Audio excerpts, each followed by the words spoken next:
from Screen Junkie Studios in the heart of Los Angeles, this is Screen Junkies Movie Fights. Now your host, Andy Signore.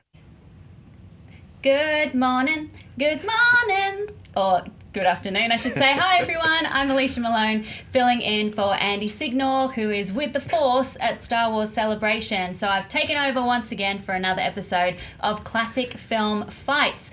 As always, we define classic here as pre-1980, and we have some really, really tough questions like, who is the greatest director working in the 70s? How are we going to argue that? Or which classic film star do you want to see in a violent, gritty, R-rated movie? Now you can join in on the fun live on Twitter using the hashtag MovieFightsLive, but you ain't seen nothing yet because it's time to meet our fighters. And we haven't only rounded up the usual suspects because making his Movie Fights debut, you've seen him on The Today Show, you've seen him on Access Hollywood, you've seen him on Turner Classic Movies. Yes. Dave Karga. Hi, thanks so much for having me. I'm going to do my very best to try to keep up with these guys.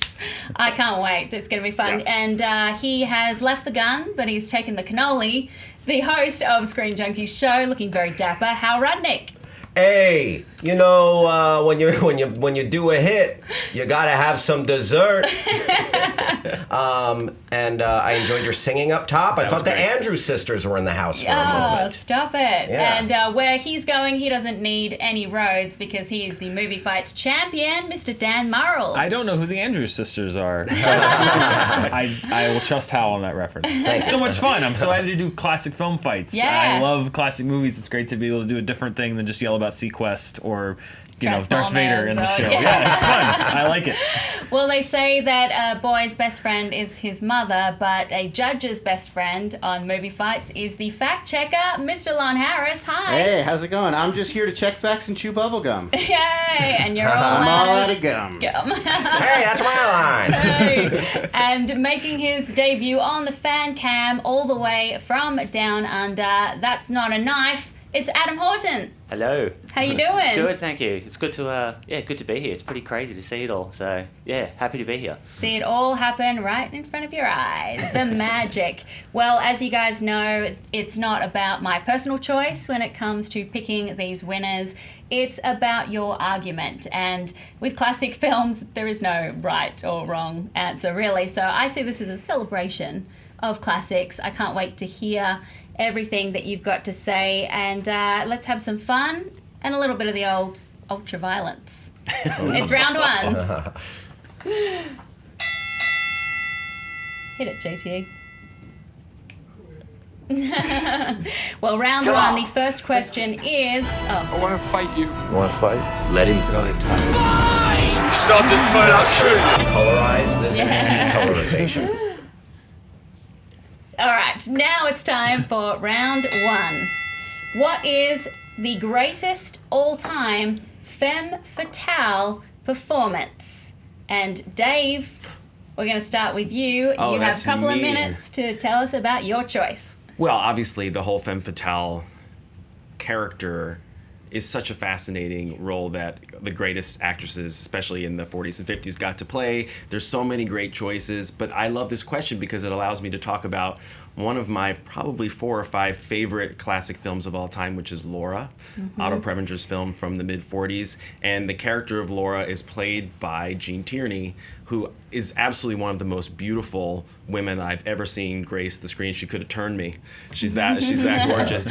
But the thing that I love about the movie is that it's so smartly written. It's so full of twists and turns. For people who haven't seen it, I'm not going to spoil anything, but halfway through there's this big shock about this murder mystery that we're learning about. But what I love about the Gene Tierney performance, first of all, she's gorgeous, but secondly, she just has such a natural delivery and ease and glamour and grace about her, whereas everything around her is in disarray. There's a murder plot, there's people, are they dead, are they not dead? And she's so gorgeous that every guy in the movie is in love with her. Yeah. There's a artist who's in love with her. She's got a fiance played by Vincent Price who's obsessed with her.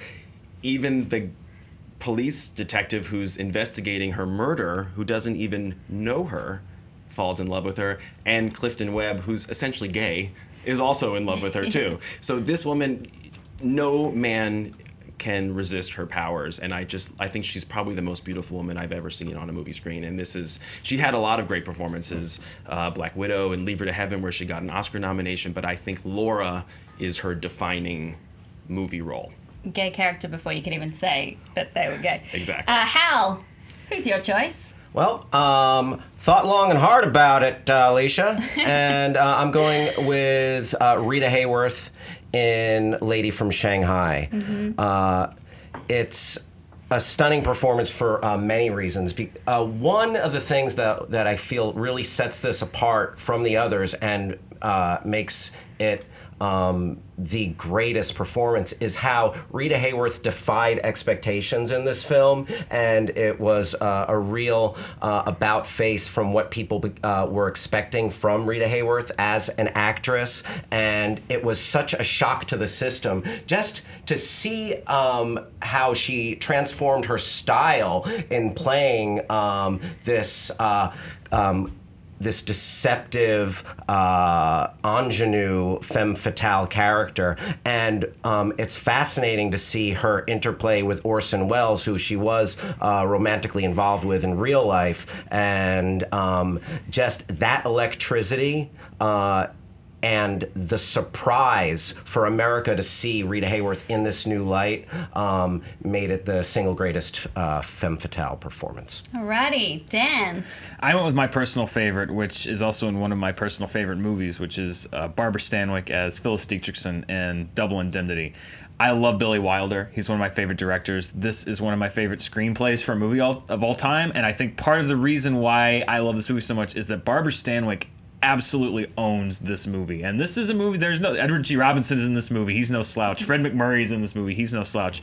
But from the second she comes on screen, wearing that anklet that catches Fred McMurray's eye, she blows everyone else off the screen completely. And I love especially that for the femme fatale role, which there's a lot of reasons why this kind of archetype and stereotype caught on in Europe a little bit before it caught on in the U.S., which is that the femme fatale, the whole character of a great femme fatale, threatens the power structure of society at that time, of just like the male-driven, like everything runs through the men. The men are the people that make the plans. The men are the ones who execute everything. And what I love about Barbara Stanwyck in this movie is she plays this role so well of this woman who has control over everything. She is running everyone's lives in that movie. She is running that plan herself. She's got her own game going on, and nobody around her catches on. And if they do catch on, she's going to destroy you.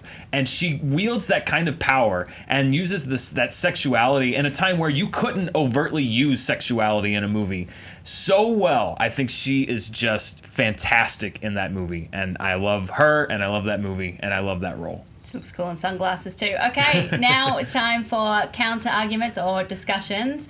So Hal, Dave, Dan, what do you think about each other's choices? And why is your choice maybe a little bit better? I love both their choices, and their arguments were great. I still argue, though, that Jean Tierney is the most gorgeous of the three women that we mentioned, and I think for that alone, and she's never looked better than she did in Laura, I think that makes her the ultimate femme fatale. But I love what you said about Barbara Stanwyck really controlling all of the men in the movie. I think Jean Tierney does that too, maybe not to the same degree, but that's the great thing about these femme fatales is that they hold all the men just in their power. Mm-hmm. Yeah, I agree. Jean Tierney, she gave great face. She's one of the loveliest, women in Hollywood history. But I would contend that both great actresses, but that type of bravado in these femme fatale roles, or that kind of cold, detached attitude that Jean Tierney brought to so many of her roles, it's consistent throughout their careers, whereas this is a singular performance, unexpected, and that much more of a shock to the system. If you went to a Barbara Stanwyck film and saw Barbara Stanwyck as a type A personality, that was what she does. That's what she does in every movie she's in, more or less, to some degree. And Jean Tierney, yes, she's cold and deceptive. She cornered the market on that. But this Rita Hayworth role is so singularly unexpected, and the intrigue that she brings, and the classic scenes that she it really manipulates throughout the film, like that Hall of Mirrors scene opposite Orson Welles. She is, I think, without parallel. But I think Rita Hayworth was a transformational figure, not just in that movie. I mean, Gilda and so many other movies. Like, that was kind of what she did, is she took on roles that kind of defied the norms of the time. And I think that she was kind of a varied actress, and I think that that's kind of what she was also known for. I think they're all kind of in their own way playing to their types. I think what we're really talking about is their performance in these femme fatale roles. And what I think puts Stanwyck above the other two is, I agree that Gene Tierney and Laura is desired, very much so, by everyone in that movie. But I think that she's kind of secondary to the overall plot of the movie, as far as, like, everyone's kind of planning around her, but she herself doesn't, I don't think, play that pivotal of a role in the execution of everything. I think in Lady from Shanghai, Rita Hayworth, again, she's a little more integral in the planning of everything, but she's in cahoots with other characters. She's in cahoots with different, she's working with that one, she's working with that one. Why I think Barbara Stanwyck owns this so well is that she doesn't need that. Her performance alone, she owns that entire plot. She owns everything that happens in that story. And she doesn't have to rely on, I have to work with this person to get it done. She works with Fred McMurray, but that's because she manipulates him. She doesn't, he doesn't come to her with the plan and say, I'm going to work with you to do this. She manipulates him to doing it, thinking all the time. He thinks that he's working with her, but he's not. He's working for her. He's never doing anything but working for her. And the way to kind of portray that, it's almost like a double performance, because she has to, like, act for Fred McMurray, and at the same time she's acting in the film. And I think there's a real duality. I think there's a lot of layers to her character that maybe aren't as present in the other two. I think that it's a much more nuanced performance, in that the character of Phyllis Dietrichson has to keep up so many faces and so many different fronts, and I think that Stanwyck does that so well in that movie. I would contend that Rita Hayworth's character is also more unique in the scheme of things, because the dame and the PI kind of setup that Barbara Stanwyck was involved in, it kind of has become a cliche, and again, that is towards the top of the heap of that dynamic. But nonetheless, the Rita Hayworth, I feel, it's a much more unique and challenging role in film as well, Lady from Shanghai. All right, Dave, final thoughts? Last chance to argue for Gene. I mean, I probably shouldn't say this, but I'm kind of swayed by Dan. And Barbara Stanwyck was my second choice, but that was pretty darn good. It's hard for me to argue with that. I still love my Gene Tierney, and I just love that movie Laura, but I mean, both of you guys make great arguments. All right, ting! Lon, any facts or anything to add? Not really a lot of facts to check. Everybody kept it pretty factual. A lot of people on Twitter, a lot of love for Mary Astor and Maltese Falcon, and Lauren Bacall into Have and Have Not came up a few times. Yeah. Mm-hmm. Also, lots of love from everybody on Twitter for everyone dressing up. Hans Jaser calls this the classiest classic movie fights to date. So That's right. I know. Didn't think I'd get these boys dressed up, but they look great. Oh, cheers! Right back at you. You're a real tomato, if I may say so myself. Real dizzy dame. Such great arguments. I mean, you've got the beauty, the surprise, the control, all elements that make up a great femme fatale performance. I like what each of you had to say about your choice, but in terms of talking about the performance itself and how she didn't need anyone else, I'm going to say that, Dan, you are the stuff that dreams are made of, and you get the point. Well played, sir. Twitter agrees. I have your poll results. Yes, I forget about that. 45% for Double Indemnity, 36% for Rita Hayworth and Lady from Shanghai, 19% Gene Tierney and Laura, but I think part of that might be that more of our viewers need to see Laura. Yeah, no. See all of these films. It's so good. Laura. I'd love to give a quick shout out to one of the great modern femme fatales, Linda Fiorentino in the 90s. Oh my goodness. Wow. I love that film noir came back in the 90s in that form, and it's always about suspicion over the ladies. You got to watch out for us. We don't have too much power. All right, round 2 is who is the best director of the 70s? We are going to do this one as a blind fight. What in the world? What kind of a cock and bull story is going on here? And by the way, that's very mean to do to someone who's never been on the show I know. before. Just I gonna say that apologize. for the record. You're throwing my friend Dave through a loop. Well, the thing is, you each chose Francis Ford Coppola, so we thought This it is was true. He's the best director. Oh, no, I shouldn't say that. So the question should have been, exactly. who's the second best director He- of the 90s? besides, yeah. So we've put him He's a in very the good hat, director. as well as your second choices and some other great directors from the 70s. You're each going to pick your choice and then you argue. Dave, pick yours first. We'll Am I say- looking at it or Yeah. just picking it? Oh we'll my we'll gosh. reveal who it is. Crazy, huh? Who everyone I has have two before by we accident. start. Okay. All right. See, it's gonna be interesting. Should be in a There you go. fedora. So many ways this could go. I know. They're all really good, so it's just shades. it's just all one. right. It's just one. Reveal your choices, Dave. What's your choice? Man. Okay, well, the one that I picked is Steven Spielberg. Spielberg. Interesting. How? What do you have? Martin Scorsese. Scorsese. Dan. I have Woody Allen. Oh, Woody Allen. Nice. Okay, Hal. Your chance first. Tell us about Scorsese. Well, Martin Scorsese is absolutely the best director of the 70s, and it's for several reasons. One, he made his best film, Taxi Driver, in the 70s. Two, he created and defined a genre, the crime film, with Mean Streets, that gritty neighborhood street tough genre that's been borrowed from so often. So he created a genre. He's one of the great living directors who made his greatest film, created some of the most layered characters we've ever seen. He created one of the greatest partnerships, dynamics in motion picture history, starting his work with Robert De Niro. And he jumped to different genres and textures with, making a personal story about a strong single mother with Alice Doesn't Live Here Anymore. He showed such a deft hand with such varied material. In a great decade, he is the best director. You talking to me? What? I'm the only one here. You must be talking to me. Dan. Yes. Woody Allen. Woody Allen. Woody Allen is, I think, first of all, I mean, just in general, I cannot believe how prolific the guy is and continues to be. But when you look at the 70s specifically, I think one of the hardest things to do and stay relevant is comedy. Comedy is so subjective to its time and so easy to fall out of date. There's so many classic comedies from their times that don't hold up. And Woody Allen made 3 or 4 of them in the 70s. Sleeper is as funny today as it was when it was released. Everything You Want to Know About Sex, But We're Afraid to Ask is as funny today as it was when it was released. You add to that Annie Hall, which is a Best Picture winner, which is comedy and drama in equal measure, both so deftly executed.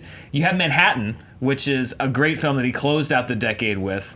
Again, something that people weren't expecting from him, and that he was, so known for what he did comedically. Manhattan came out, and it wasn't that. It was a different shade of him, and it showed that he had more to do than just be the kind of goofy one-liner, which he started out as a stand-up comedian. And I think that when you just look at the fact that he was able to deftly kind of move between these different takes on things. And it's kind of like, with Ginger Rogers and Fred Astaire, Ginger Rogers did the same thing, but backwards and in heels. Like, Woody Allen directed, but also acted and also wrote. So he did everything that a director has to do, plus, in most of them, the leading man part, plus writing them. And I think that just the ability to do that so well, really, it's unparalleled as far as, like, just the range of skill needed and the amount of output and the the of it.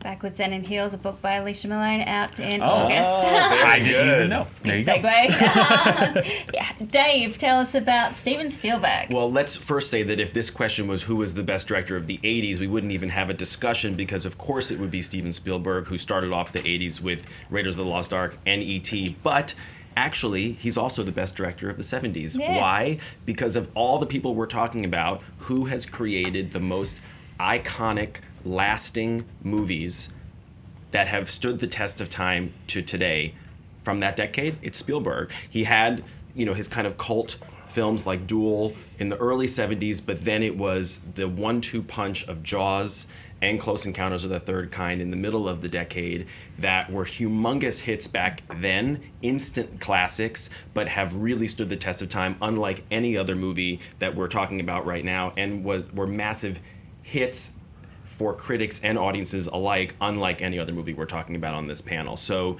and then he ended the decade with 1941, which was a very different film, a funnier film, a lighter film. So I think he showed at a much younger age than Woody Allen and Scorsese too, it should be mentioned, that he was off to an amazing start in the 70s.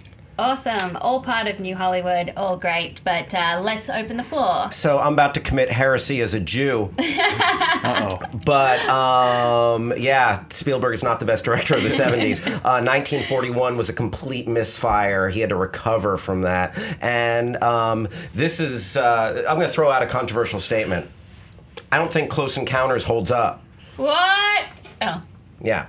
Because? I think it drags. I think it's very slow. I think just pacing wise, it's got some like marvelous motifs and things to look at, but that influenced the genre. But a film, just a film watching experience in and of itself. Wake me when it's over, kiddo. What about Woody Allen? What about Woody Allen? He is the least challenged of these directors. He's the most narcissistic. He's not. The other actors in his films are not well directed. He is just driving himself. It's just kind of a masturbatory exercise. And I'll tell you what about Woody. I don't want to bring up anything too unsavory, but he made a pretty unsavory film in Manhattan. He was dating a high school girl, and I think that I just like that. That is. I don't know. That's pretty off. That's off-putting to me. And again, I don't want to go down the rabbit hole on whatchamacallit, but yeah, I feel like Woody Allen, he's a good comedy director. He's also a little bit one note. Did he direct anything else? Has he directed in that decade? In that decade, his more serious stuff like Hannah and Her Sisters and Crimes and Misdemeanors didn't come until the 80s. Right, but Annie Hall had dramatic elements. Manhattan certainly had dramatic elements. Even a movie like Interiors, which suffered from, I think, people expecting Annie Hall again, and the fact that it didn't, it was very dramatic. I think that he did show range. I think that you could ask Best Actress winner Diane Keaton if she was well directed in Annie Hall. I think that I would say that most of them were, and I think that he was.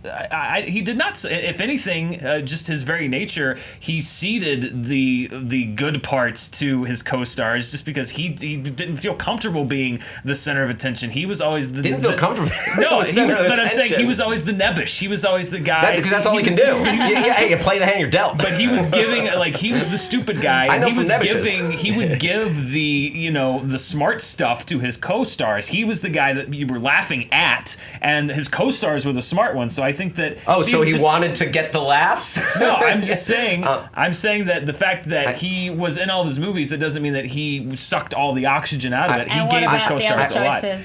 Scorsese, I think he. I love watching people argue. Exactly. This is the squirmy part. Yeah. Exactly.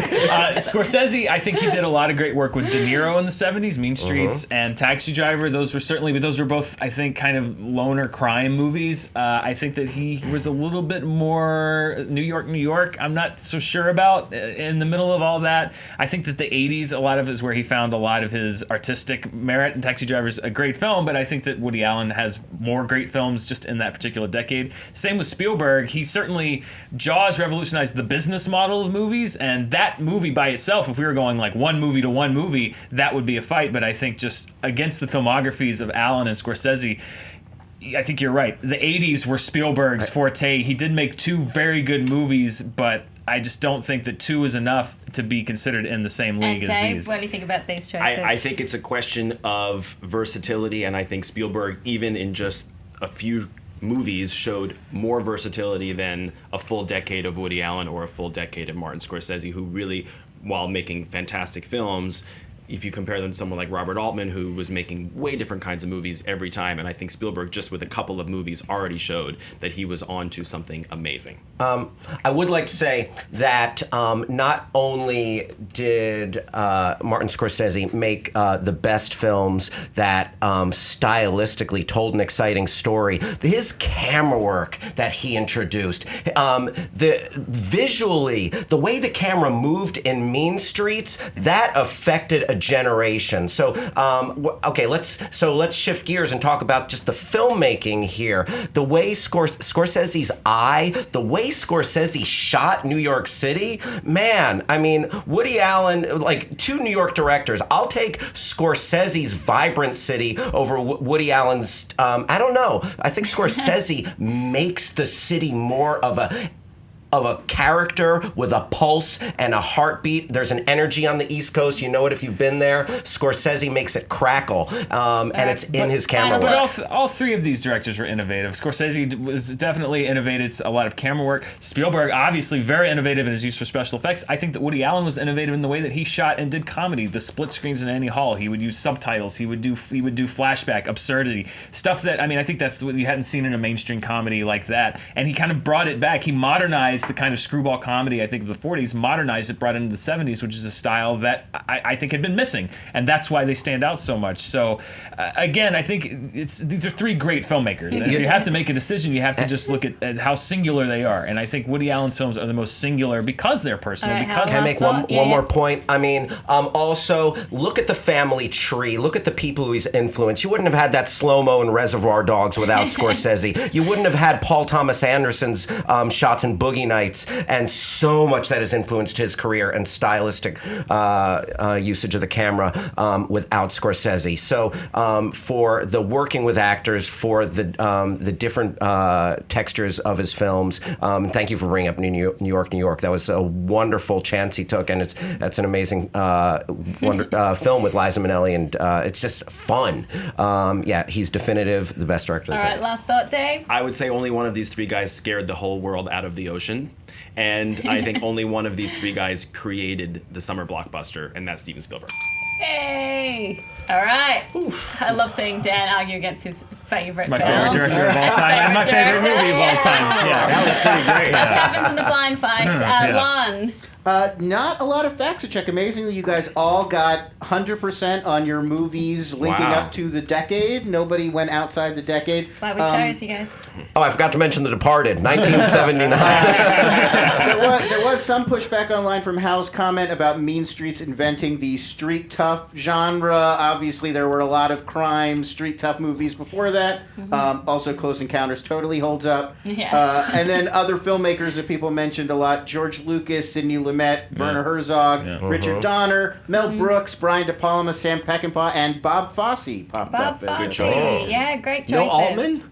Altman did not come up online, but in my heart. That was my real choice. Altman was in the hat. Altman was in the hat. I know. No one got Lumet was in the hat. Coppola Lumet was in the hat. Friedkin, so I think? many. Yeah, Friedkin. Friedkin was in the hat, too. Bogdanovich was in there. Good choice.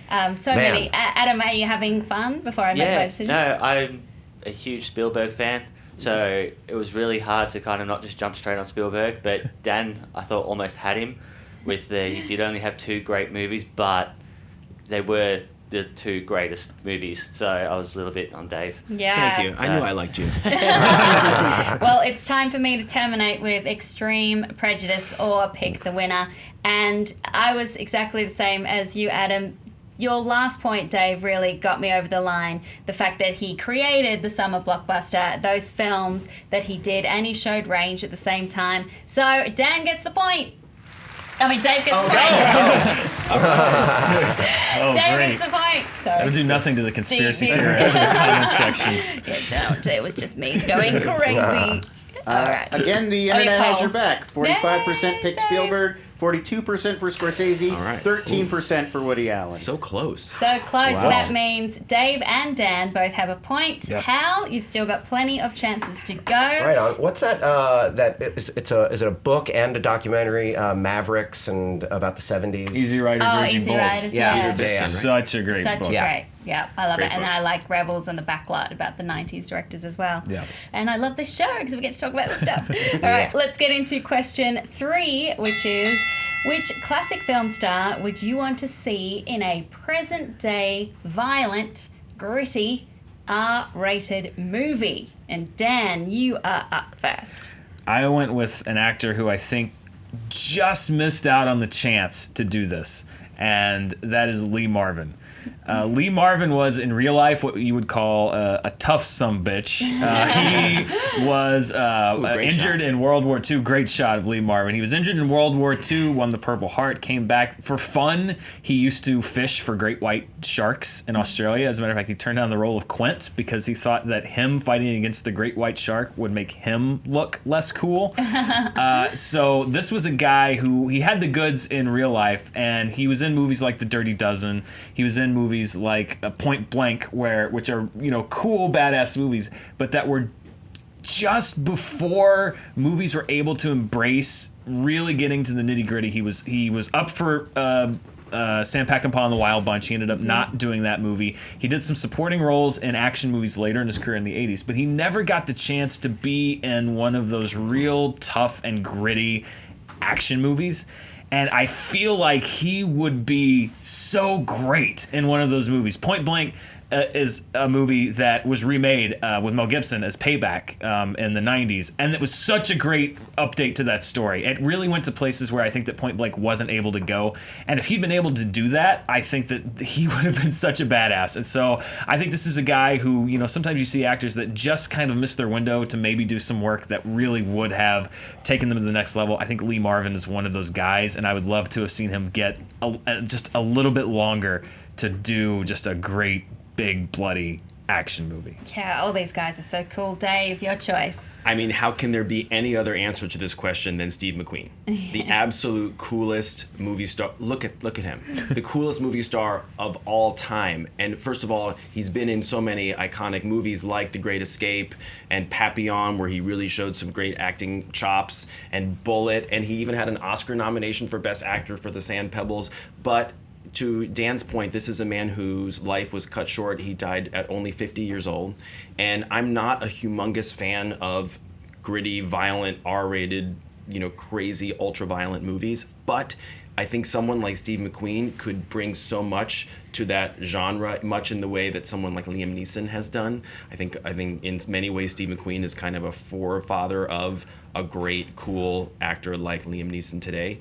And I think Steve McQueen would have looked fantastic throughout his 50s and his 60s into his early 70s, much like Harrison Ford does. And I would have loved to have seen him make so many more movies, including a movie like the ones we're talking about. I would love to see older Steve McQueen. Hal?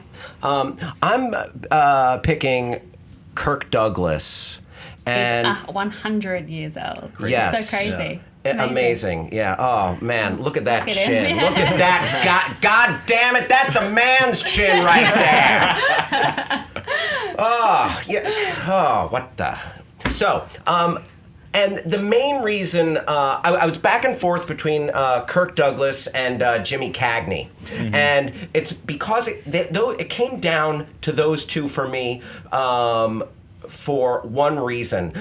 They came before Marlon Brando came to Hollywood and James Dean came to Hollywood and turned acting on its ear and brought realism from the new school in New York City to acting in Hollywood. The actors that you brought up were both after that, and I feel like they had that realism. We have not seen that realism from Kirk Douglas. He was very stylized in his acting. If you go back and watch it, so much of it is stylized in the way that this Mid-Atlantic accent is stylized. He was stylized drama. These, I'm starting the rebuttal already, but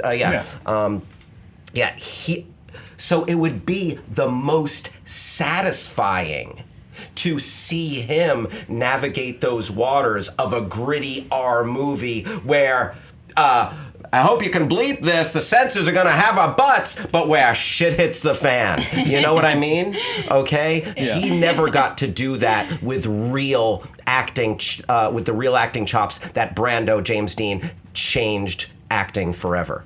All right, open for him. I think that's because that was kind of outside of Kirk Douglas's style. Like, he was kind of from the Charlton Heston school of, like, I am a prestige actor. Like, it's not like he was forced into those roles. I think he liked doing those roles, and he was in Paths of Glory, and he did some kind of war movies and stuff. And so, but I think that he just kind of liked doing those kind of Spartacus roles a little bit more.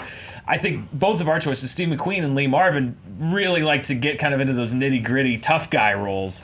I think the big difference though between Lee Marvin and Steve McQueen is, like, this is what actor would you want to see in one of these movies, and I think Steve McQueen is so cool. I mean, Great Escape and jumping over the razor wire with the bike, and, like, I don't know how much cooler Steve McQueen could get than the Steve McQueen that we got. Like, he was Mr. Cool. And the reason that I picked Lee Marvin wasn't so much, it was because we didn't get to see. I think there were sides of Lee Marvin that we didn't get to see. Whereas Steve McQueen, I think, could be in one of those movies, but he'd be the Steve McQueen that we know and love.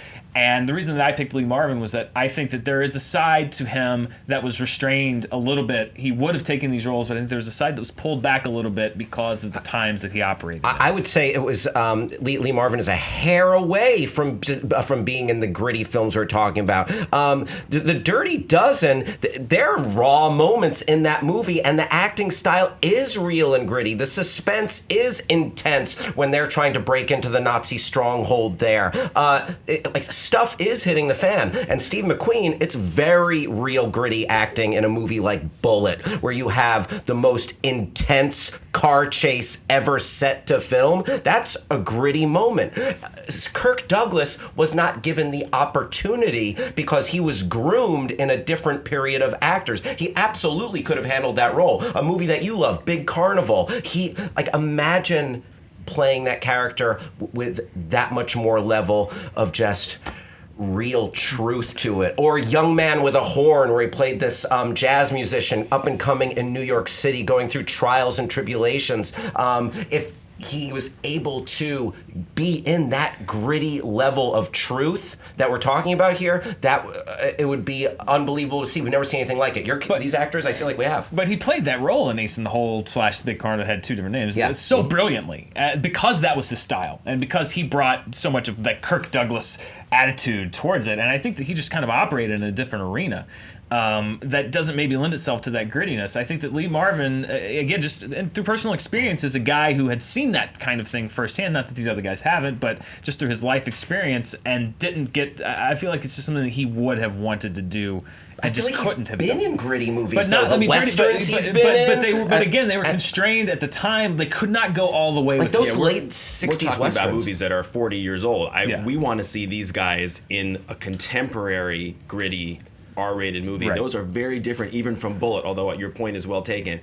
Kirk Douglas, I feel like because we've seen Michael Douglas in movies like Falling Down and some other kind of violent movies, I feel like we've had our moment with the Douglas family in this type of film. Whoa. But Disagree. hold on. And Lee Marvin's great, but he's just outranked in every way, as most of all, easy cool by Steve McQueen. There's just nobody who presents that, and I think that Steve McQueen would have really risen to the occasion of being in a role that requires the physicality of the type of movie that we're talking about. So what kind of movie would you love to see each of your choices Steve in? McQueen in Taken. Taken? What kind of movie? How about Kirk Douglas stranded in outer space having to murder aliens? In Life? Yeah. Or in Aliens? In Aliens. In Aliens. In yeah. the derivative one of Life? Or Yes. the classic? And Dan? Yeah, I think I would like to see Lee Marvin do the kind of Western that he missed out on with the Wild Bunch, really go back and play a kind of Clint Eastwood-esque figure like in Unforgiven that could really, almost reflect on his own filmography a little bit in his past. So this would be kind of an older Lee Marvin. I like what Eastwood did in that movie, and I think that would be a great opportunity for him. All right, final thoughts before I wrap it up. Anything to add? Last chance? I will just again say that we've I feel like we've seen that style with these actors because it was a different period in Hollywood. In the 60s, there was a distinct shift signaled by directors like Sergio Leone, Sam Peckinpah, to the realism that you could portray violence with in film. These actors were post that era. This actor I'm talking about was pre that era. It was the most satisfying to see Kirk Douglas shift gears and find that level of realism. I think Kirk Douglas was working well into many of the. I mean, he's only been out of the game since I think the '90s, so I think he had more of a chance. Movies like Tough Guys, he though. had more of a chance to operate inside of the genre afterwards that I don't think that Lee Marvin and Steve McQueen necessarily had. So I think that for me, it's really just more of a missed opportunity, flavors that I would like to see. I think that Kirk Douglas just is on a different volume from what we're talking about, and I think Steve McQueen, again, I don't know what more I could see from Steve McQueen in one of these movies versus what I think with Lee Marvin is another side of that actor that I would just say of all three of these guys, the one who least scratched the surface of what he's capable of doing was Steve McQueen, and he would have excelled in this type of movie. Ooh, tough, as always. I feel like I'm Andy. This is tough, but Have fun. It really is. Lon. Wow, this one is really tough. Great arguments all around. Great arguments, each of you. I didn't have any facts to check, but I do have a long list of other suggestions from the web. Humphrey Bogart came up the most. That was my number 2. And so many people really wanted to see Tough this kind of for movie. that again. Gary Cooper came up a bunch. Marlon Brando, Charlton Heston, John Wayne, Errol Flynn, Cary Grant, and what I thought was an interesting one, Sean Connery, because we did sort of get him in like The Rock.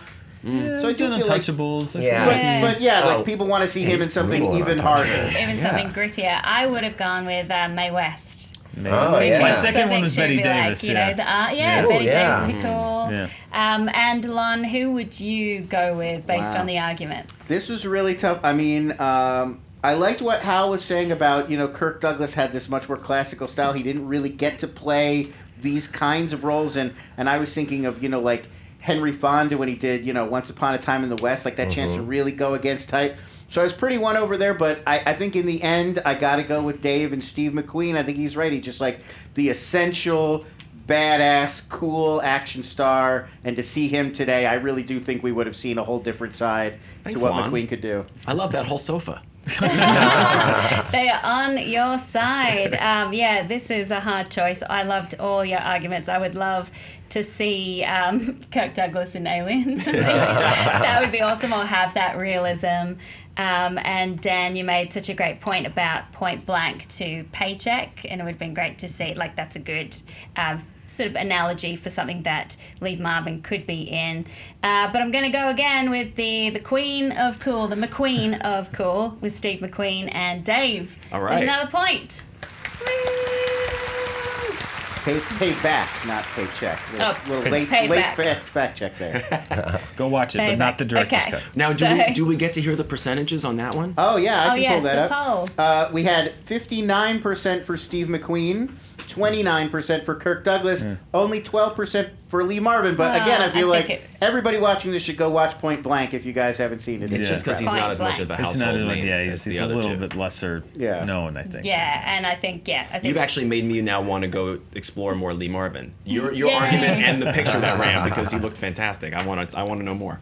Everyone should explore more Lee Marvin, and I never apologize. It's a sign of weakness. So we're going to get into round 4, which is which movie is the ultimate time capsule? So in other words, what is the movie that best represents the time and place? Dave. Okay, so Alicia, you and I have something in common, which is that we're both Turner Classic Movies fans and employees. And this past week was the Turner Classic Movies Film Festival. And the movie that they chose as the opening night film was In the Heat of the Night. And the reason they chose it is because this year was the 50th anniversary of that movie. And for people who don't know, there's a murder in Mississippi. Sidney Poitier, who is a police officer from Philadelphia who happens to be in town, gets arrested because he is suspected to be the murderer. And he kind of teams up with this racist local cop played by Rod Steiger, who won the Oscar for Best Actor for that movie. And the two of them kind of help solve this murder together.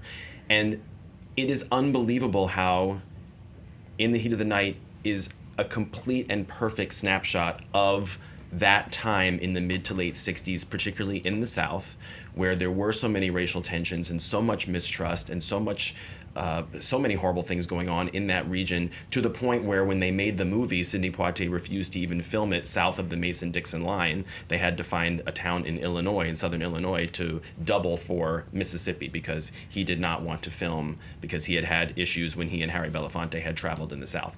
So this film is so vivid, it's so powerful, it's a great murder mystery, but it also is a great snapshot of a moment in time in race relations. And sadly, even though it feels like it is relevant to 1967, it is just as relevant 50 years later in 2017. So it's almost a time capsule of now and then, which gives it double power in my mind. How? I'm going full Scott Mance on this one. Oh, no. And I'm choosing... Are you going to stand on your chair? Citizen Kane! It's the Citizen Kane of time capsules! So, in choosing this movie and thinking about this question, I wanted to pick a film that really transcends simply, giving us a snapshot, because I feel like there are countless movies that do that. This movie defines a people, an era, a century, the minds of Americans. There's no film like this that you could watch and really get a sense of a period in time in such vibrant, different ways, in so many different industries, in so many different facets of people, government, entertainment. It's fascinating in what it covers and captures. And for that reason alone, for it being such a definitive story of the the late 1800s to the early 1900s, mid to early aughts, 20s, 30s.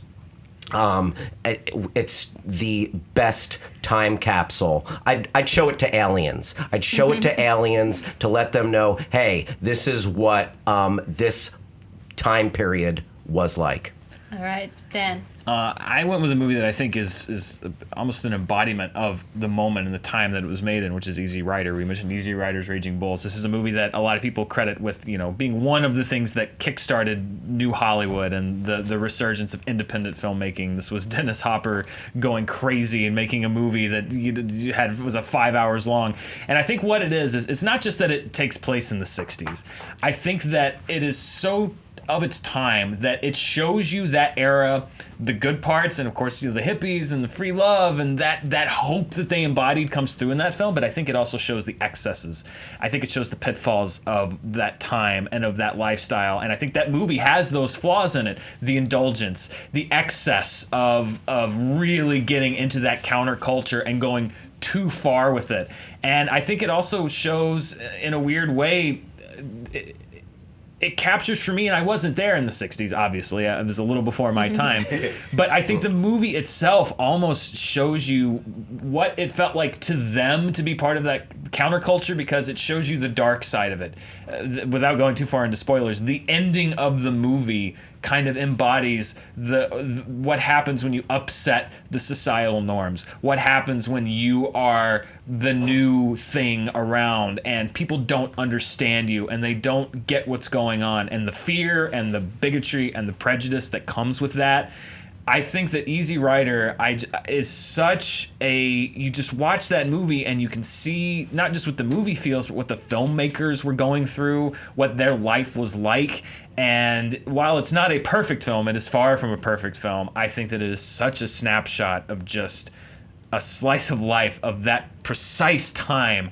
Unlike any other film, it's not a recreation of its time. It is its time, and I think that's what you're looking for in a time capsule. All incredible classics, so let's argue against them. Listen, Citizen Kane's an amazing movie. I just don't think it's the perfect choice for this particular question, only because I do think it's more representative of a few decades as opposed to a moment in time, although I totally get what you're saying about not wanting to go too literal on the snapshot idea. It's interesting that, Dan, you and I both chose 60s movies, but I would argue that In the Heat of the Night is more representative of the time because, in my opinion, race relations, civil rights was the defining issue of the 1960s more than hippie culture was. So I think that In the Heat of the Night is more representative of that time, and just the fact that, as I said, they couldn't even shoot the movie where it takes place because of the issues represented in the movie shows you how timely and how representative of that time frame the movie was. I would say that like the span of one life can be a time capsule. I mean,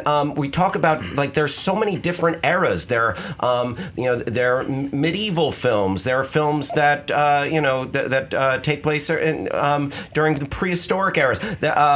Just because it's a little bit longer of a time, I don't think disqualifies it. I feel like these choices, wonderful films, cancel each other out.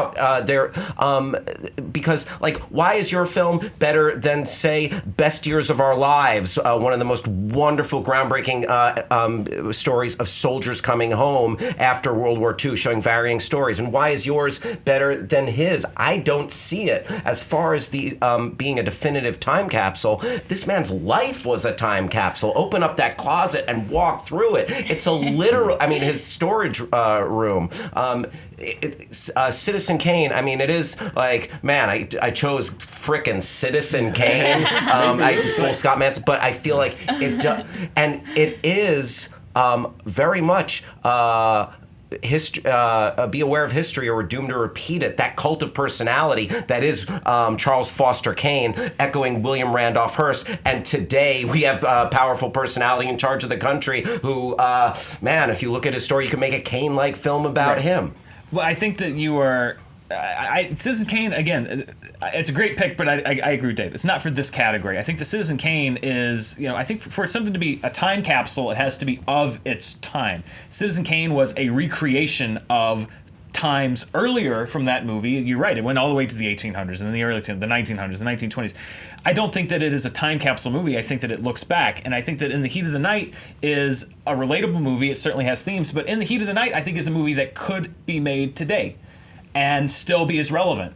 These are problems that we are still very much facing in today's society, and I think that that's a movie that resonates because it has a lot of themes that we can relate to today. We still have hipsters today. We still have bikers today. But not hippies like these guys. Again, right. I think when you look at a time capsule, when people open up a time capsule, they pull these things out and they'll go like, oh, I remember that. They'll shake their head at some of it. They'll oh, what was I thinking at some of it? And I think that that's, for me, what makes Easy Rider the best choice in this category, because some of it isn't as relatable, and you look at it and you go like, that's what that was like, oh wow, like they went there, they did that with this filmmaking choice, or like that is a weird, interesting way to approach the acting on that, or the editing or something. Like, I think that it is so representative of when it was made, and I don't think you could make that movie the same way in that same tone at any other time than the exact time that it was made. And Hal, I want to hear why you chose Citizen Kane for the time capsule, if it's a period film, like Dan says.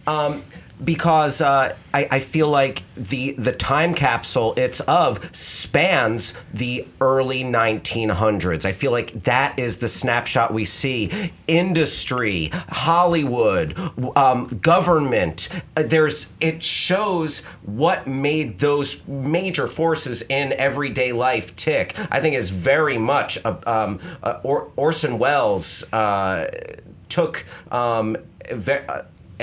a complete picture of the world. Trying to jam all those things in the same way like Robert Altman might try to convey the complexity of conversations and social interactions with his verite style. This takes that macro look at the world, America, the power structure at that moment. And I would say, again, it's that film's a good snapshot, but at the same time this movie was made, we were going to the moon. The Mets won the World Series. There's so much more going on. And here, at the time that was made, Vietnam was happening, and there's so much that it doesn't show about life. So, yeah, for those reasons. Alrighty.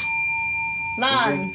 Again, not a lot of facts to check as the fighters picked up. Citizen Kane released in 1941, but set throughout the early century. Lots of suggestions from Twitter. Saturday Night Fever, To Kill a Mockingbird, Harvey, Rebel Without a Cause, American Graffiti, Dog Day Afternoon, and A Hard Day's Night. All I thought good suggestions. Great choices. Yeah. I mean, especially in the 60s and 70s, I feel like they were films, you know, like you guys were saying, that makes you feel like you were part of the time. Yeah. Adam, are you having fun still? Yeah. We lost you? I continue to couch love. Yay. I'm still within the heat of the night. Like, that was the same. You could open it now and be shocked. You could open it in 50 years and hope you're not shocked and it gets better. But I was all there. I had American Graffiti as mine. So. That's your choice. Yeah. Good choice. Good choice.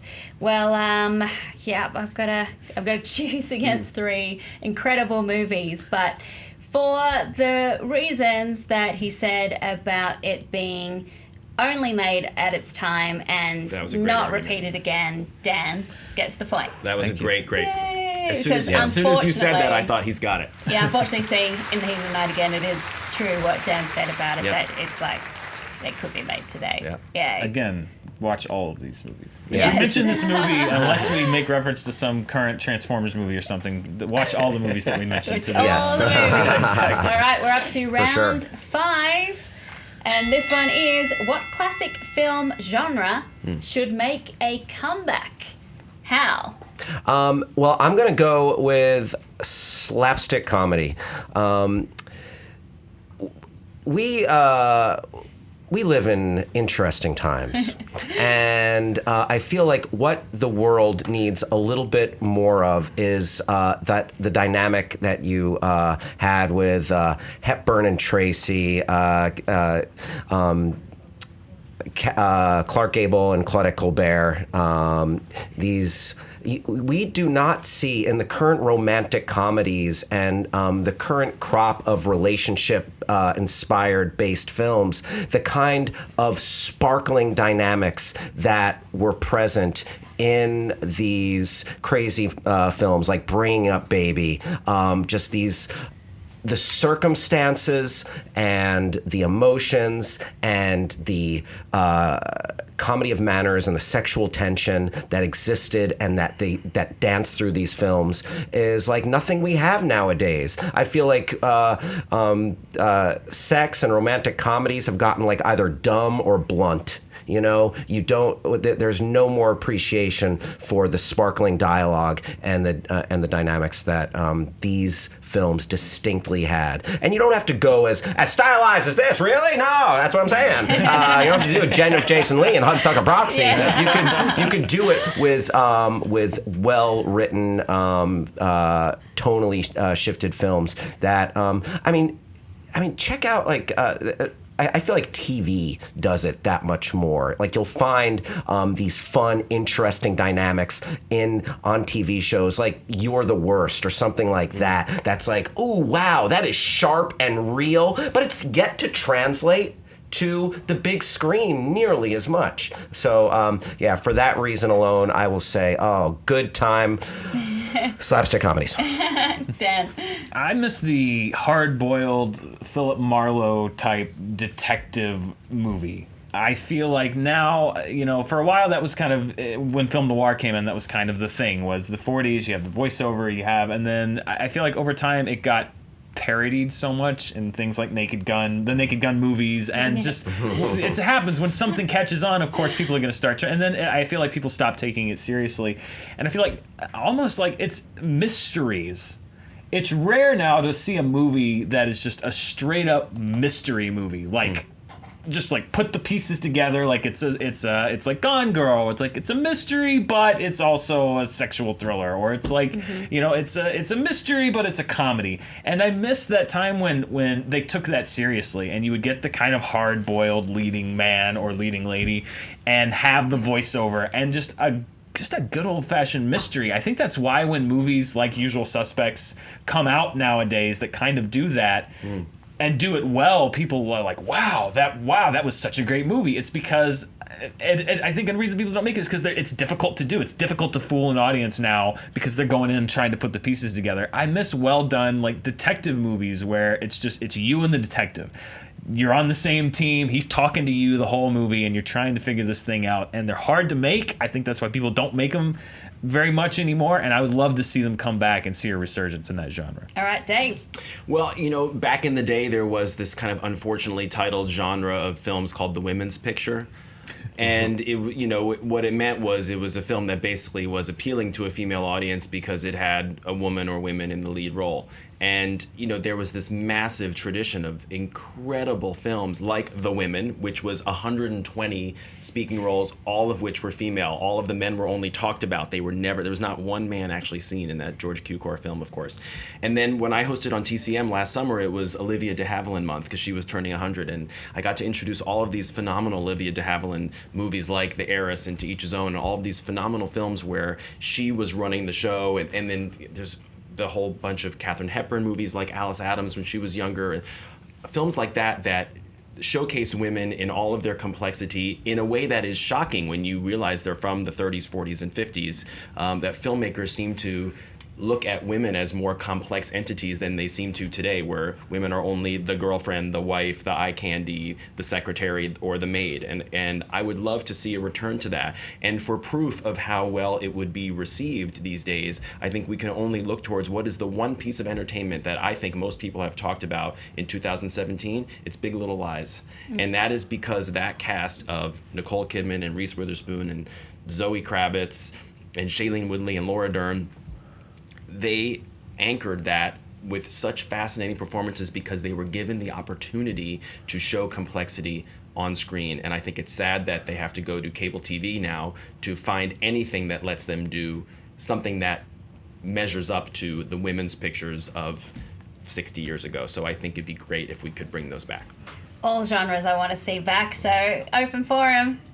Dan? It's tough because I if in a perfect world, we would have all of these. Yeah. I think with the women's picture, I agree 100%. Like that, I think that's more like I don't want to see that genre come back. I just want to see that happen in general. Like beyond just a genre of pictures, like it would just be great if those projects would get greenlighted. I think we're taking steps way too slowly, but I think we're taking steps toward that. But more than just bringing that genre back, I just want that to be an industry-wide thing of just looking at female-led properties and saying like they are just as bankable and we're going to put as much support behind them as anything else. So yeah, and I think part of that comes with Hollywood just being a little bit more open and amenable when it comes to casting, like just the age disparities are ridiculous, and the rules for men and the rules for women, it's all it's some real BS.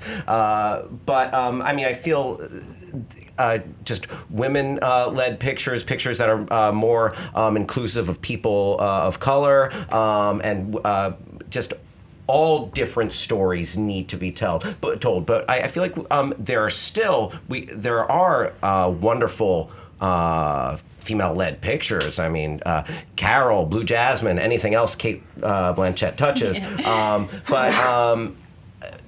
I feel like we have them, though. I feel like we don't have this dynamic of these slapstick comedies anymore, and that's something that we haven't seen. And you even named some recent, hard-boiled detectives. I feel like there's a dearth that needs to be replenished here. I would say yes, there are female-led films, but they're always this big. Carol, Room, Brooklyn. Back in the day when the women's pictures were big, those were the big movies that the studios were putting out. They weren't these little indie movies that only the Oscar voters saw and the people who watch this show.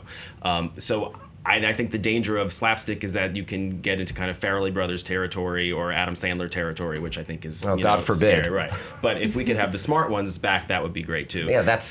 But I think if of the three, I think the women's picture is the one that is the most invisible right now. But I think that, for example, the two new Star Wars franchises, the Rogue One and then Force Awakens / the new trilogy, the face of those franchises are both women.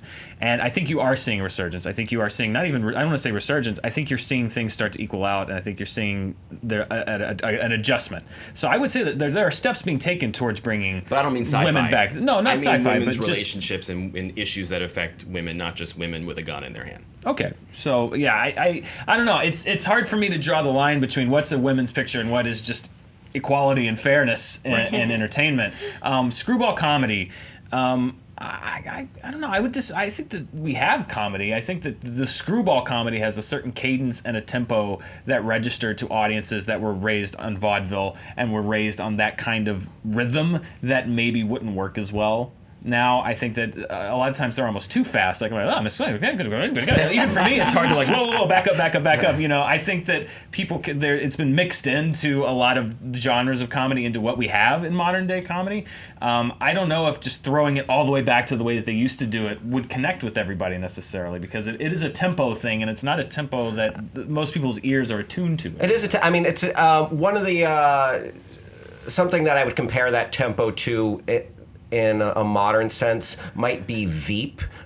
Veep moves at a pace that might be too fast for. For me, it's the most jokes per capita on television and the best dialogue of any comedy on television, in my opinion. So, to capture something that has that level of intelligence, God forbid Adam Sandler, And what about detective movie? I need to hear some arguments against that. Yeah, I feel like we've modernized it, and we have like a version of what you're talking about in like Usual Suspects, but also I feel like there's a version of that in Die Hard. There's a version of that in Lethal Weapon. The Bruce Willis and the Mel Gibson characters from those movies, I feel very much touch that genre.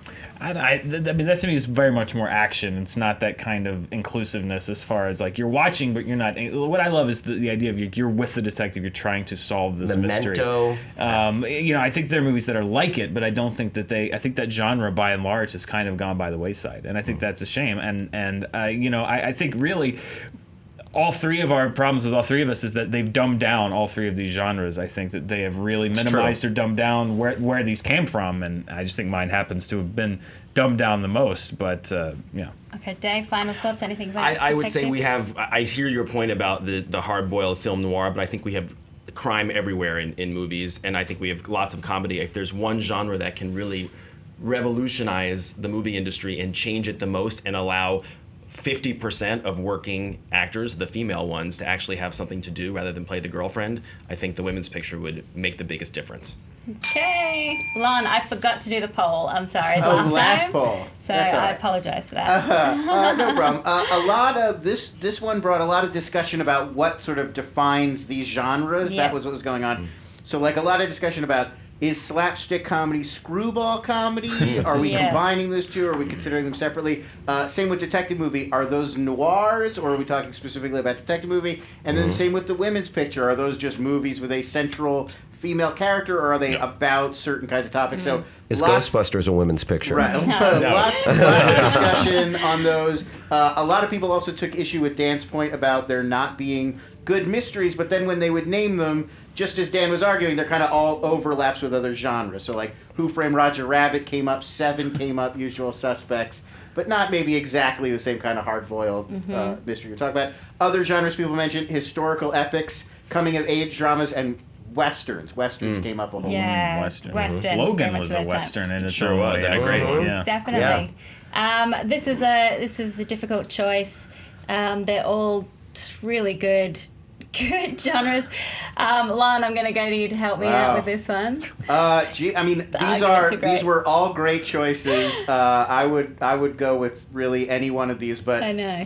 I think everybody made such a good argument that I'm going to just go back to my own personal preference, which would be hard-boiled detective movies. So I go Dan. Well, I mean, they all made such great points. I didn't hear that much against detective movie, and I think you're right that they don't have both the film noir, but there is a detective style as well that overarch everything. So I'm going to go with Dan. Ooh. So that Well means done. Dan has 3. Sorry, Hal. Oh, it's okay. Dave It happens. has 2. Sometimes take the goose egg. I do have a poll. Oh, Do I have a poll? yes. Thank you. I always forget that. 53% went with hard-boiled detective movies. 32% went with slapstick comedy. Only 15% for women's. Must be a lot of guys watching this show. I feel like there might be. It's also Yeah. it does sound confusing, but it was definitely a genre where women would be seen doing amazing things. And the funny thing was about the women's picture was that it always had to have the message at the end that the women should choose love or a man over that's their true. choice. So, but they were actually empowering to women at the time because they would show women like being airplane pilots and, you know, saving a baby by using a hairpin, you know, from choking and doing these crazy things. And at the end, they're like, oh, but I'm just going to go with this guy because he's cute. So That's it's a pretty very good point. interesting. But no, that didn't factor into it because I love those movies, and His Girl Friday is the reason why I wanted to be a reporter. And I don't remember that she goes with the guy at the end. I remember her being a badass. Well, and if you We like need classic those movies. movies and the dynamic of just women in Hollywood, I cannot recommend enough Feud, which is on FX Yeah. right So now. good. Oh, Betty yeah. Davis and Joan Crawford. So much Yeah, about in that chair. Exactly, and so much about how just they were exploited to play into that narrative of what people expected of them, and we're addicted to it, and every week, I so love I it. can't wait to finish it because I it's love so it, good. and it's quick aside. I know we're going to keep moving, but it's funny that during the studio system actually offered women more interesting roles than now because they each had defined personas. So Yeah. Betty Davis would always get her Betty Davis pictures, and Joan Crawford knew what she was going to play. Olivia Havilland the same. Now it's like. No defined personalities like there was. Anyway, we are on to the speed round. So that means it is Dan versus Dave. And gosh. Hal, I condemn you to living death. And to help me out with this speed round. Because certainly. life moves pretty fast, and so does the speed round. So I'll explain this for Dave. He hasn't Please been do. on before. This is a chance to earn 5 more points and win the game. Okay. The panelist with the lowest points is automatically out, or the first to get to the highest wins. Don't remind me. We'll hand out the question. You've got to answer quickly. Whoever answers first gets to debate first. You each get 20 seconds to say your choice, and then 5-second rebuttal at the end. An either or question. If you both choose the same answer, then it's the one who answered first who gets to do it. Got it. We So- should do it's a 10-second rebuttal. 10 seconds. 10-second rebuttal. Five Used to would be be five. really quick. It used to be 5 back in the day, and I am rusty at this. Way too short. 5. All right, so let's get into it. Are you guys ready? Yes. Let's do this. Okay. What classic film star's life would make the best biopic? Montgomery Clift. Or do I now say why? No, just wait. Grace Kelly. All right. Montgomery Clift, Grace Kelly. Dave, you're first. Well, Montgomery Clift was, first of all, one of the most charismatic and popular movie stars of his day, but he had so many dramatic things that went on in his life. First of all, he was hiding his homosexuality, so that was very hard for him. Plus, halfway through his career, he had this really frightening automobile accident which completely mangled his face, and he had to completely change his career. All right, Dan. I think that the Grace Kelly story is interesting because it's kind of an anomaly and something you don't see anymore, which is somebody who's like the number 1 star completely gives it up for love. And I think that's such a Hollywood, like that feels like a Hollywood story. That feels like something that would be written. I don't know why I said it like that. But the idea of like giving that up for love and becoming the princess, you know? All right, 10 seconds. No one had to go through the adversity that Montgomery Clift had to go through. Grace Kelly, beautiful life, princess, charmed life, and died too young, but Montgomery Clift, the drama is unparalleled. For me, it's really just the perspective that I don't get, which is like, what was it that drove her to do that? Because that does seem like such a sacrifice, and it must be a great love story for her to have given all of that up to do what she did. Hal, what do you Man, think? it's tough. Both great choices. I'd see both those movies. But at the end of the day, I feel like I got one more reason from Dave, and I feel like Dan just repeated his argument in the rebuttal. And also, I've been told I look like a young Sal Mineo.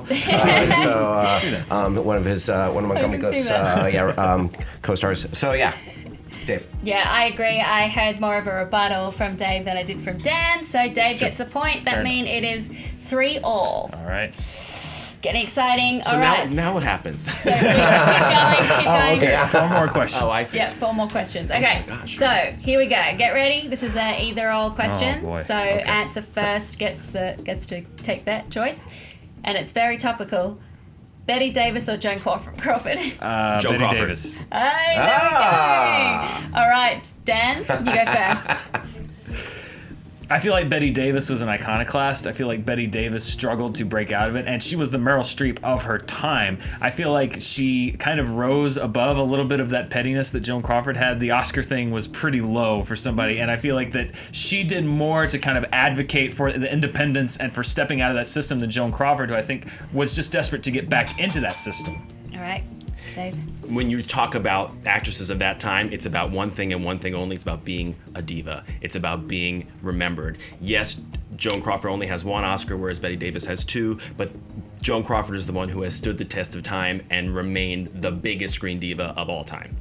Okay, rebuttal. I think that Joan Crawford is remembered for being a diva. I think that Betty Davis is remembered for being a great actress. And if given the two, if which one I would prefer the person that's remembered for her body of work, for her career, for her talent, for her skill. Rebuttal. I agree that Betty Davis was very skilled, but Joan Crawford is the one who transcended her acting ability and became an icon just for her entire being, not just her ability. Movie star versus the actress. Hal. Dan sold me. Mm-hmm. Yeah, I mean, just pretty good. Like I feel like he hit more points here, and his were more persuasive. All right, well, nobody needs to drag each other by the floor, by the hair, because we're going to give it to Dan. I think that's right. Woo! So that means Dave has 3, Dan has 4. We're on to the next question. Ready? Yes. This is one that I think you both will love. Best movie directed by Billy Wilder. There's so many to choose from. Was Sunset Boulevard? Sunset Boulevard. Oh man, which one do I want? I'm gonna go with The Apartment. All right, let's do it. So the great thing about classic films are the classic films that explore Hollywood itself, like All About Eve, and explore the entertainment world. And no movie did it better than Sunset Boulevard, and it's because of Billy Wilder and the way that he directed it and all of the classic lines. It is absolutely one of the most classic films about Hollywood ever made. It is a classic film about Hollywood, but I think that The Apartment is a classic film about love and about rejection and about pain and about finding your place in the world. I think it's got broader themes than Sunset Boulevard does. I think it's more relatable than Sunset Boulevard. I think it's more charming than Sunset Boulevard. It's got comedy, it's got deep, dark drama. It's able to deftly balance the two. And Sunset Boulevard is a very witty movie, but All right. I think when you're thinking about classic films, you have to think about which one has the most memorable moments and lines, and Sunset Boulevard has it over. We had Faces, Mr. DeMille, my close-up. Sunset Boulevard wins out on that. Yeah, if you're going memorable moments, Sunset Boulevard wins, but if you're looking at the film in total, I think The Apartment does so much more and plays its hand so much more deftly than Sunset Boulevard, which is a noir thriller. The Apartment is just a great drama and comedy, Best Picture winner also. Ooh, shut up and deal. Wow. Help me out. Man, guns blazing. I feel like Dan took it for me with the rebuttal there. Lon, what do you think? This is tough, and Sunset Boulevard is probably my personal favorite. But yeah, I think Dan's last rebuttal, there was so much good stuff crammed in there. He really won me over. So I go Dan. Ooh. Adam? Yeah, I'm same Sunset Boulevard, but Dan's argument. That was a pretty All good right. Pretty persuasive argument. That's why he's the champ. Let's Absolutely. go with Well Dan. done. So that means 3-5. Yeah. And we've got 2 more questions. So there is a chance. The best I can do is tie? The best you can That's do is okay. tie. Then we That's can go all to right. tiebreaker. There's sudden Okay, death. yeah. All right, here we go. What is the best classic horror film? Ooh, pre-1980, right? That's our okay. Pre-1980, so you man. go 70s. Like I'm going to say Jaws. Jaws. I'll sneak one in right above the line and say Halloween. Halloween. Okay, Dave. Jaws, we've already discussed it on this show, but it was revolutionary in not only its filmmaking, but its effect on the actual business. We wouldn't see the blockbusters that we see today without that one movie. It's a movie that changed the way we all live, the way we all vacation, and the way we all watch movies. I think Jaws maybe defined the blockbuster. I think Halloween defined the horror movie for the next 30 years. Halloween is what horror movies would later become and still are. The slasher, the guy stalking the teenagers. Like, it was so memorable, and John Carpenter created such an atmosphere that permeated and pervaded across the genre that he reinvented it. Halloween was great, but it's also pretty stock. A slasher movie, a murder movie. That's what horror movies seem to always be. Jaws took it one step further by bringing it into a totally different world. Okay, argue against your favorite movie. Yeah, exactly. Still arguing against Jaws. I think the reason that Halloween seems stock, it's the thing people don't remember that it seems stock because all of the other horror movies were trying to be Halloween. Halloween was the one that they all emulated, that Freddy and Jason emulated. Okay. Hal. Man. At the end of the day, I feel like Jaws is not quite that genre. I feel like it dips its toe in those waters, but it's also action adventure. It's I mean, would that make Jurassic Park a horror movie? What do you think about their arguments, the way they argued it? I feel like it was an uphill battle to climb with that choice. I hear it. And I don't feel like you made it the to mountain. the top. Yeah, I hear you. He is that shark is a monster, but this is a definitive horror film, and argued as such. And Dan would get the point from me. Well, I think that although I didn't hear any rebuttals from you about Jaws, Oh, didn't you? why, Interesting. but you argued Halloween so well, saying that other movies feel stock because it created other movies, and it had the final girl, and it had so much to it. So that means Dan gets another point. 6 points. That means Dan wins. Wow. Congratulations, Dan. You must be oh so smart or oh so pleasant, but you're both, because you're wonderful at movie fights. And Dave, I'd hate to take a bite out of you, because you're a cookie filled with arsenic and great debating skills. Thank you. You guys were very nice. This was a lot of fun. Thank you so much for joining us on your first Thanks movie fights. Where can people find you online?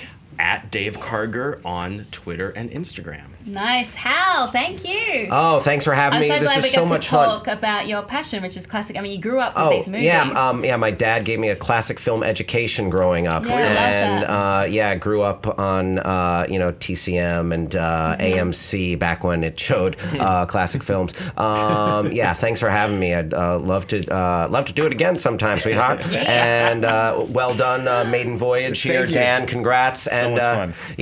Hit me up on Twitter at Hal Rudnick, and check out the Screen Junkies show every Thursday on YouTube. Awesome, Dan. Yes, so much fun to talk classic movies with everybody, and this is much credit to Leonard Maltin, who was a guest on this show, and Roger Ebert, and Turner Classic. Turner Classic Movies did a lot for people around it, because I showed a lot. I remember when the AFI list came out, I watched so many of those movies on Turner Classic Movies, and if you don't watch classic movies, go watch them, because it's like I've always said, they're just movies. They just happen to have been made a long time ago. They're the same as the movies that come out now. Can we also remind people that they can find Alicia Malone on Filmstruck, which is the streaming service by TCM and Criterion. Thanks, and I'm going to be back on TCM in the month of June, hosting a gay Hollywood movie series. And we're all members of the Amy Nicholson fan club too, by the way. Yes. And Lon, where can people find you online? They can take it on the arches to Twitter and find me at LONS.